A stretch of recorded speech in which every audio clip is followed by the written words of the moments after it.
Apisa mag obila omako achiji 16 mitudo gi monj manyo monj godo jaod bura ma Homa Bay Town Peter Opondo Kaluma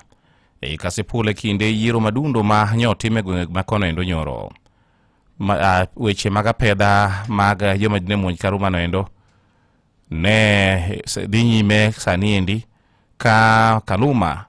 iwacho ni nyo monji e seche ma nyori ka ochopo e kar goyo ombulu ma ne ma Agoro Sare High School kuma Agoro Sare Primary School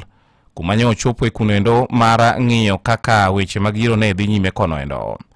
Obila wacho ni ne gimako geche 5 kod apiko 2 e seche manere gitimo apedha no endo. Wacho ni